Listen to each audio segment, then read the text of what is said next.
Jethro's advice. Jethro, the priest of Midian, Moses' father-in-law, heard of all that God had done for Moses and for Israel his people, how the Lord had brought Israel out of Egypt. Now Jethro, Moses' father-in-law, had taken Zipporah, Moses' wife, after he had sent her home, along with her 2 sons. The name of the one was Gershom, for he said, I have been a sojourner in a foreign land. And the name of the other, Eliezer, for he said, the God of my father was my help, and delivered me from the sword of Pharaoh. Jethro, Moses' father-in-law, came with his sons and his wife to Moses in the wilderness where he was encamped at the mountain of God. And when he sent word to Moses, I, your father-in-law Jethro, am coming to you with your wife and her 2 sons with her.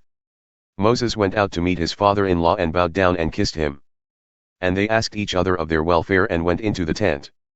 Then Moses told his father-in-law all that the Lord had done to Pharaoh and to the Egyptians for Israel's sake, all the hardship that had come upon them in the way, and how the Lord had delivered them. And Jethro rejoiced for all the good that the Lord had done to Israel, in that he had delivered them out of the hand of the Egyptians.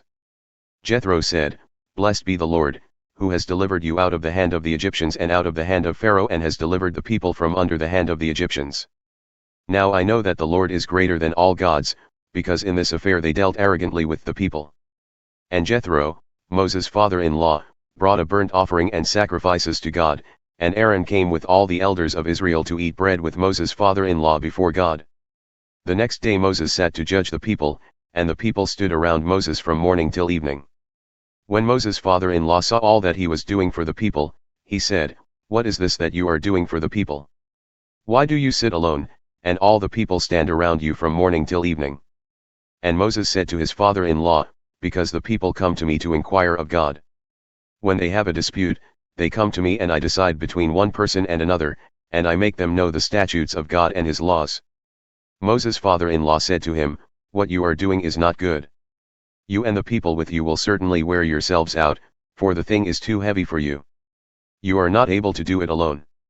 Now obey my voice, I will give you advice, and God be with you. You shall represent the people before God and bring their cases to God.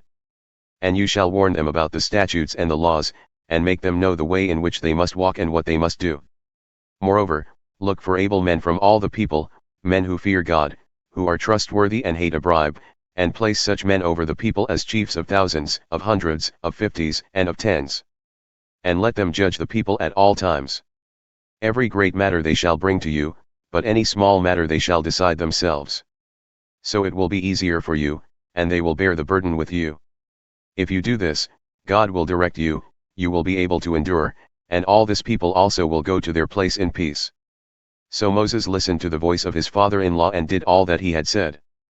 Moses chose able men out of all Israel and made them heads over the people, chiefs of thousands, of hundreds, of fifties, and of tens. And they judged the people at all times. Any hard case they brought to Moses, but any small matter they decided themselves. Then Moses let his father-in-law depart, and he went away to his own country.